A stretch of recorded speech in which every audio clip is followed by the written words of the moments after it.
selanjutnya yaitu paparan dari calon guru pemula kepada Ibu Ani Bahia, silakan.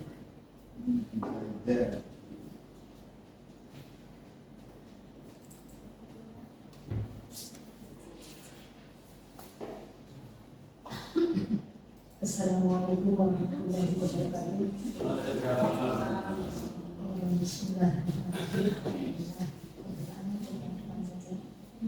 Bapak Ibu guru, pertama saya sampaikan terima kasih atas panjenengan di sini meluangkan waktu dari kesibukan panjenengan yang begitu banyak mengumpulkan untuk berdiri di acara penyampaian visi.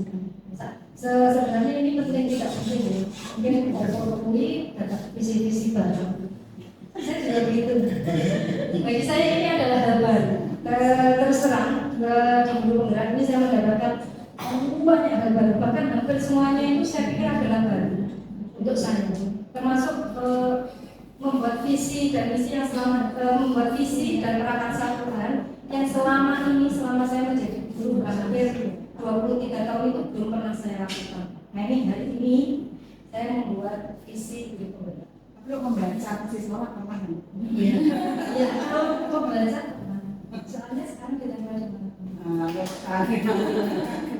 itu bagus. Sudah menempelkan visinya di depan.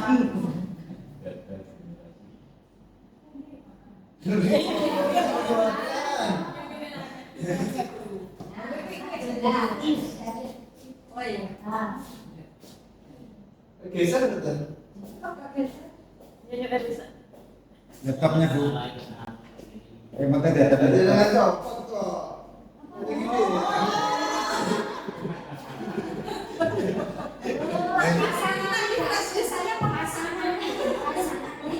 Remote dilepas ya.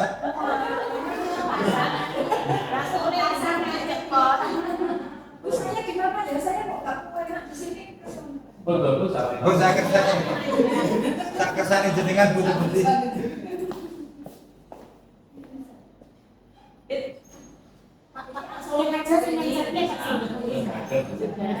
Sebelum saya memaparkan visi dan misi, maka saya perkenalkan dulu visi itu sebenarnya apa. Kalau kita tahu tapi kayak kami dulu. Apa itu visi? Menurut yang sudah kami pelajari, visi itu adalah gambaran masa depan atau cita-cita luhur yang ingin dicapai oleh seseorang. Jadi itu adalah mimpi kita jauh ke depan. Sajanya apa yang kita inginkan ke depan itu. Nah ini selama ini saya itu ya punya tapi tidak pernah tertulis. Saya yakin semua bapak ibu guru juga punya, meskipun sebenarnya guru penggerak itu hanya bukan jurang pemisah ya, tapi sebenarnya ya hanya ladang untuk tempat belajar saja. Tapi bukan menjadi jurang pemisah. Nah di sini saya baru tahu bahwa visi itu harus dituangkan dalam di hitam di atas putih sehingga kita itu menjadi apa ya, semacam pengingat, semacam penyemangat kita. Kalau diibaratkan itu seperti bintang penunjuk ke depan itu kita mau kemana. Nah, itu maka kita harus punya visi. Katanya orang bijak, visi ini adalah mimpi kita. Jadi orang yang tidak punya mimpi itu sama dengan orang yang tidak punya tujuan hidup. Makanya harus punya mimpi, dan mimpi itu harus di saat kita membuka mata. Bermimpilah kalian saat mata kalian terbuka, maka akan menjadi nyata. Karena kalau kita mimpi dalam keadaan mata tertutup, maka itu tidak akan ada. Katanya seperti itu. Dalam mengatakan. Nah, di kelas saya di pendidikan calon guru penggerak itu, kalau selama ini yang kita pahami adalah visi itu gandengannya dengan misi. Di guru penggerak itu kita dikenalkan dengan namanya prakarsa perubahan. Prakarsa perubahan itu menurut pemahaman kami yang sudah disampaikan itu sebenarnya tidak jauh-jauh berbeda, meskipun ada perbedaan sedikit, tapi tidak jauh berbeda dengan yang selama ini kita kenal dengan misi. Misi atau prakarsa perubahan itu apa? Upaya yang dilakukan untuk mewujudkan visi. Jadi untuk mencapai mimpi kita itu apa yang akan kita lakukan? Nah, guru penggerak itu dituntut untuk punya misi dan membuat prakarsa perubahan. Apa yang akan dilakukan ke depan untuk mewujudkan visinya itu?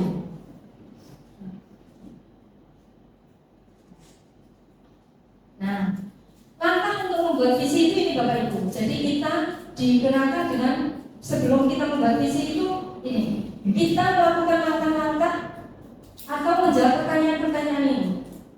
Apa makna pernyataan visi bagi Bapak Ibu?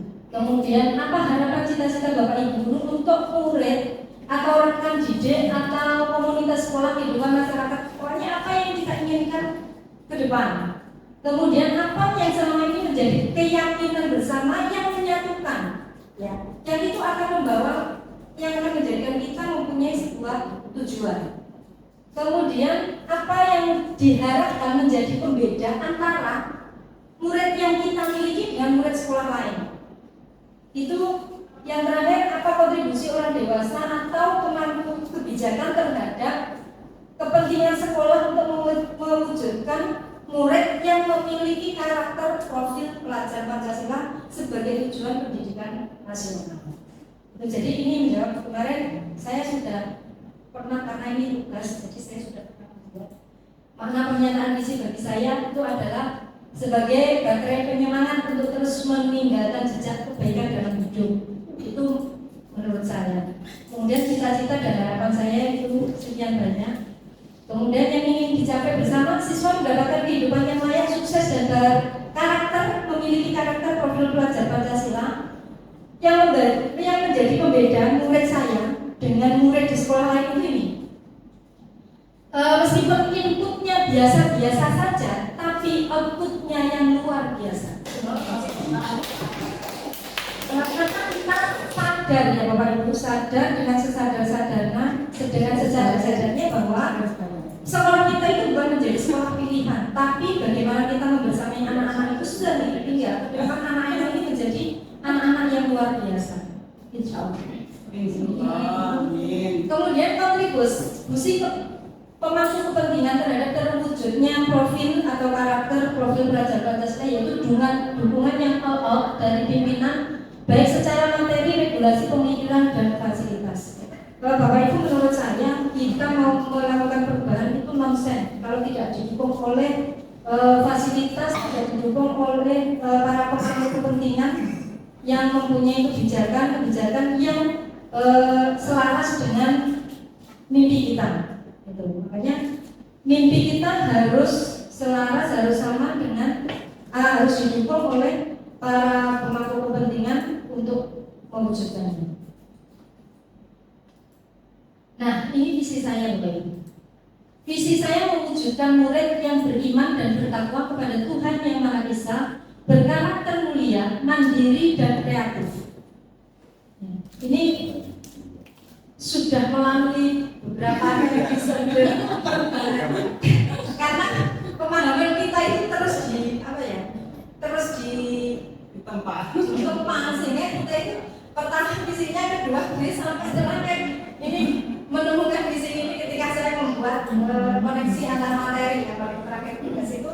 Nah, ini visi saya, yaitu mewujudkan murid yang beriman, bertakwa kepada Tuhan Yang Maha Esa, berkarakter mulia, mandiri dan kreatif. Kenapa saya memilih visi yang seperti ini? Menurut saya, kenapa harus beriman dan bertakwa? Menurut saya, dimensi religius itu adalah fondasi utama untuk pembentukan karakter. Jadi kalau anak sudah punya dasar keagamaan yang kuat, kita bisa lihat secara langsung anak yang keagamaannya kuat itu biasanya loh, walaupun tidak semuanya, itu anaknya juga baik menurut saya. Kemudian yang kedua, berakhlak mulia. Kenapa saya memilih berakhlak mulia? Karena akhlak itu posisinya adalah setingkat di atas ilmu pengetahuan. Ya, jadi orang berilmu itu masih harus ditambah lagi dengan yang berakhlak. Karena akhlak ini memiliki posisi yang paling tinggi di antara kegiatan atau pembiasaan yang kita lakukan. Yang ketiga adalah mandiri. Artinya saya ingin murid-murid saya itu ke depannya itu menjadi orang yang tidak bergantung kepada orang lain, sehingga dengan dia itu mandiri, dia bisa mencukupi. Bukan berarti dia tidak butuh orang lain, tapi mandiri di sini dalam artian dia bisa mencukupi kebutuhan dirinya. Jadi dia tidak menggantungkan hidupnya kepada orang lain. Kelak ketika dia berada di masyarakat, dia siap ya, dengan kondisi apapun dia siap untuk menjadikan dirinya itu eksis di tempatnya. Kemudian yang terakhir adalah kreatif. Kenapa saya memilih kreatif? Karena orang-orang yang kreatif itu biasanya selalu punya pikiran yang out of the box. Jadi punya pemikiran-pemikiran yang luar biasa, sehingga saya memilih kreatif. Jadi visi saya membentuk mewujudkan anak-anak yang beriman dan bertakwa kepada Tuhan Yang Maha Esa, berakhlak mulia dan mandiri dan kreatif. Itu karena alasan yang seperti ini. Kemudian, nah, salah satu pendekatan yang dipakai untuk mencapai visi atau mewujudkan mimpi saya itu adalah dengan pendekatan inquiry apresiatif community. Saya juga baru kenal nih, pendekatan IA ini adalah satu pendekatan yang berkolaborasi nanti di belakang. Yang dalam alurnya menggunakan kanvas baja. Jadi kanvas baja itu adalah sebagai perwujudan dari pendekatan inquiry apresiatif untuk mewujudkan visi guru penggerak. Ya visi Bapak Ibu guru sebenarnya, tidak hanya guru penggerak. Nah, inquiry apresiatif itu apa? Inquiry apresiatif itu adalah pendekatan manajemen perubahan yang kolaboratif dan berbasis kekuatan. Saya katakan di depan tadi bahwa kita melakukan perubahan itu tidak bisa dengan single fighter, menjadi single fighter, itu tidak akan berhasil. Kalau kita ingin berhasil dalam melakukan perubahan, maka kita harus berkolaborasi dengan pihak-pihak lain, dengan pimpinan, dengan teman sejawat, dengan komite, dengan orang tua, dan juga dengan siswa-siswa kita. Kalau kita hanya berdiri sendiri untuk mewujudkan sesuatu, contohnya umpamanya kita ingin siswa kita itu setiap hari bisa memasukkan baju mulai dari masuk hingga nanti pulang. Itu kalau hanya dilakukan satu orang, Pak Dono saja, saya tidak akan berhasil. Tapi harus apa? Harus berkolaborasi, harus bersama-sama bergerak, yang akhirnya dari gerakan yang bersama yang masif ini nanti akan terwujud siswa-siswa yang bisa memasukkan kita di mana-mana ketemu anak, ayo masukkan bajunya.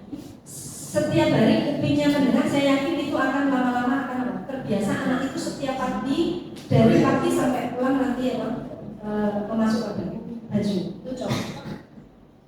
Nah, tahapan atau alur inquiry apresiatif itu adalah ini. Bagja itu singkatannya yang pertama buat pertanyaan utama. Kalau kita ingin mewujudkan mimpi kita, harus buat dulu pertanyaannya.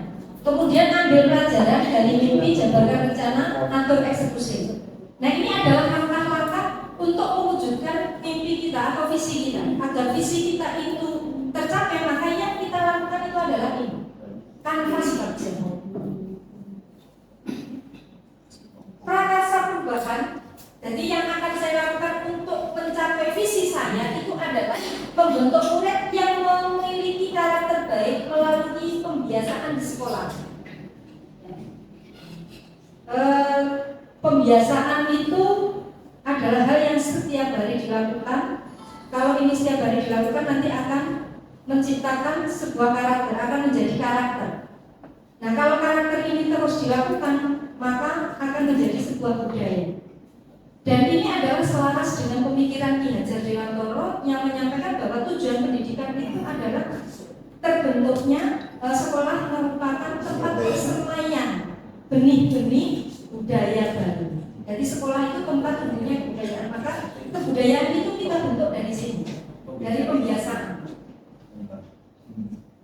Nah, prakarsa perubahan saya dengan alur kanvas baja itu diawali dengan sebuah pertanyaan, apa yang saya lakukan untuk membentuk murid saya memiliki karakter baik. Tindakannya adalah berkolaborasi dengan teman sejawat dan pimpinan untuk membiasakan murid melakukan pembiasaan baik di sekolah. Dan ini sudah kita lakukan, ya, saya juga sudah melakukan. Kemudian yang kedua, ambil pelajaran. Aktivitas apa yang dilakukan untuk membentuk siswa kebiasaan yang baik. Apa yang dilakukan? Yang pertama memberikan teladan. Bapak Ibu, Ki Hajar Dewantoro mengajarkan kepada kita tentang trilogi pendidikan itu. Ing ngarsa, sung tulodo, ing madya manungkasa, tuturi handayani. Sebagai guru kita, yang pertama yang saya ambil itu adalah menjadi teladan. Ing ngarsa, sung tulodo. Guru itu mau tidak mau, ya, suka tidak suka itu sudah diplat, di tackle oleh masyarakat dan juga anak didik kita adalah sebagai teladan. Makanya kita harus memantaskan diri kita untuk menjadi teladan. Kemudian berkolaborasi. Saya sampaikan berkali-kali bahwa kita melakukan perubahan tanpa ada kolaborasi itu nonsense. Kemudian gali mimpi. Apa mimpinya? Bagaimana perasaan saya memiliki murid yang memiliki karakter baik? Ini mengandai-andai. Kalau nanti saya memiliki murid itu bagaimana perasaan saya? Tentunya saya bahagia, bangga, dan mengapresiasi pencapaian anak-anak yang memiliki karakter baik. Saya yakin Bapak Ibu semuanya juga senang, bahagia, bangga, mengapresiasi kalau murid-muridnya baik-baik. Selama ini yang kita lakukan di kelas atau di luar kelas pasti adalah tujuannya adalah untuk membentuk karakter itu. Kalau keilmuan iya, tapi keilmuan itu mungkin ya masih di bawahnya karakter atau akhlak itu. Yang kedua, apa hal atau sumber daya yang kita bayangkan akan tersedia untuk mempertahankan anak-anak berkarakter baik. Jadi biar anak-anak ini karakternya terus tidak putus. Itu apa? Yang pertama dukungan fasilitas sekolah. Ya ini mau nggak mau fasilitas harus didukung untuk mencapai anak-anak yang berkarakter baik. Kemudian dukungan semua warga sekolah. Jadi semua warga sekolah harus mendukung. Kalau satunya iya, satunya tidak, pasti tidak akan tercapai. Kemudian semangat perubahan dari anak-anak. Jadi anak-anak juga harus kita mindsetnya kita rubah bahwa harus terbentuk nanti setelah nanti kita di sekolah itu harus punya karakter yang baik. Ya. Karakter yang tidak baik kita tinggalkan. Kemudian jabarkan rencana. Apa rencananya? Yang apa langkah paling sederhana atau langkah pertama untuk membentuk murid memiliki karakter baik. Setiap hari anak-anak dibiasakan dengan kebiasaan baik. Contohnya masuk gerbang harus turun dari sepeda motor, kemudian harus memasukkan baju, harus pakai atribut yang lengkap. Nanti di dalam masuk ke kelas harus berdoa, harus mengikuti pembelajaran baik. Itu adalah pembiasaan-pembiasaan yang dilakukan. Kemudian yang sudah saya lakukan itu adalah membiasakan anak-anak dengan sholat duha. Jadi kalau saya jamnya sebelum waktu duha habis itu anak-anak saya kirim ke sholat dulu, sholat duha, kemudian setelah itu membaca Al-Quran, memperliterasi Al-Quran, baru masuk kelas untuk pembelajaran. Kemudian bagaimana cara untuk saling menyemangati usaha bersama mencapai murid yang ini masih belum yang memiliki karakter baik, yang tindakannya adalah semua warga sekolah dan pimpinan saling support, mengingatkan dan memberikan dukungan dan mewujudkan murid yang memiliki karakter. Sekali lagi ini adalah kolaborasi, jadi bukan kerja sendiri. Antar eksekusi. Siapa saja yang akan saya libatkan dalam mewujudkan rencana ini berperan sebagai apa? Yang jelas saya akan melibatkan semua stakeholder sekolah mulai dari pimpinan, kemudian teman-teman sejawat, murid dan juga komite orang tua juga. Kemudian siapa yang akan menampung curhatan tentang kesulitan-kesulitan melakukan usaha mencapai murid yang memiliki karakter baik. Jadi kalau saya curhat nanti ke siapa? Yang pertama ya tentu saja kepada teman-teman saya. Ya siap untuk dicurhati ya. Nanti curhat itu artinya kita mencari solusi, bukan berkeluh kesah.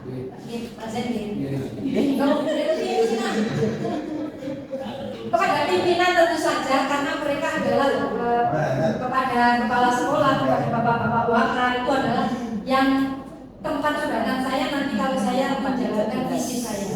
Kemudian nah, teman-teman tadi sudah saya sampaikan bahwa visi saya adalah mewujudkan peserta didik yang beriman, bertakwa, berakhlak mulia, mandiri dan kreatif.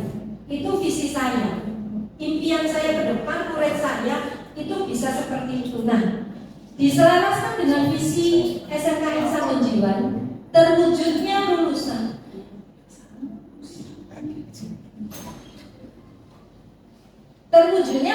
yang beriman, bertakwa, berbudi pekerti, luhur, dan memiliki pengetahuan, keterampilan, kemandirian, bernalar kritis dan kreatif, berjiwa wirausaha, peduli lingkungan, berkebinekaan global, bergotong royong, siap bersaing di era global. Saya pikir yang sudah saya tulis itu sudah sesuai dengan visi sekolah, sudah selaras, karena saya juga mengambil tema tentang religius, tentang karakter baik, akhlak baik, dan juga tentang kreatif dan mandiri. Yang ini semuanya ada di visi sekolah. Mungkin itu Bapak Ibu yang bisa saya sampaikan. Pada kurang lebih mohon maaf. Wassalamualaikum warahmatullahi wabarakatuh. Waalaikumsalam. Monggo kalau mungkin ada yang mau disampaikan di menanggapi. Nanti juga bercerita-cerita.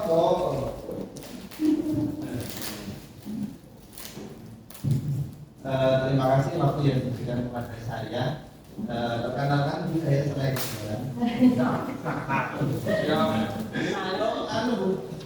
Tadi yang visi dengan dilihat. Di sini dulu. Nah, visi SMK 1 Diwan adalah terwujudnya lulusan dan yang lain sebagainya. Terwujudnya visi jenengan. Di sini.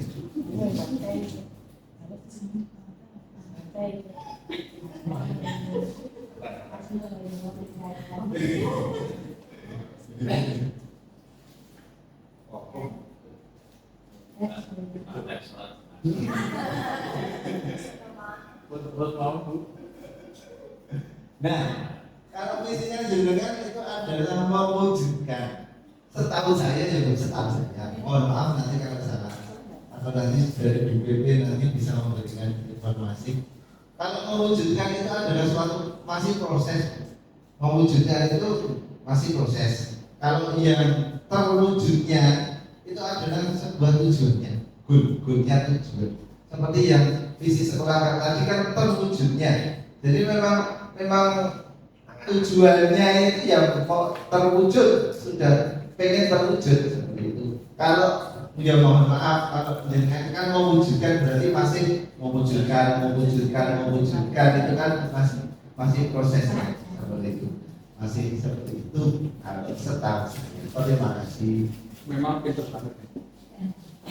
Memang pintar banget. Terima kasih Mas Surya atas masukannya.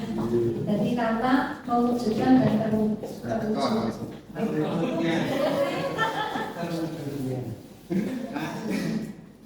Monggo yang mau menanggapi. Terima kasih. Kita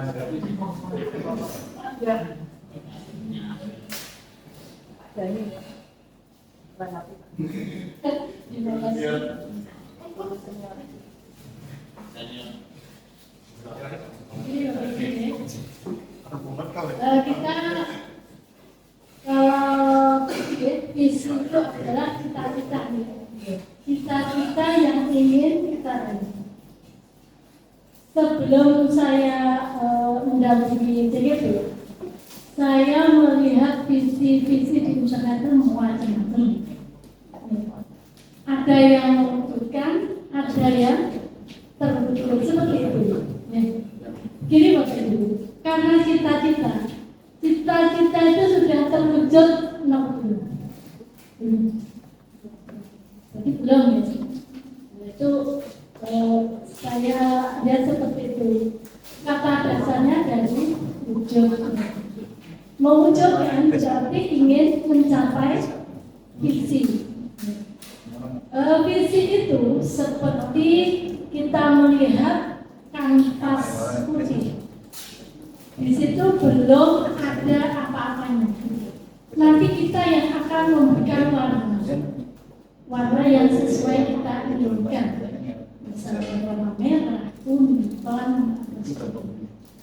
Lukis untuk mewujudkannya itu harus ada prakasa perubahan. Jadi menurut saya tadi apa? Mewujudkan itu tidak mengapa begitu? Karena visinya ingin mewujudkan peserta didik yang beriman, bertakwa, berdosa, berakhlak mulia, mandiri dan kreatif seperti yang disampaikan Bu Ani.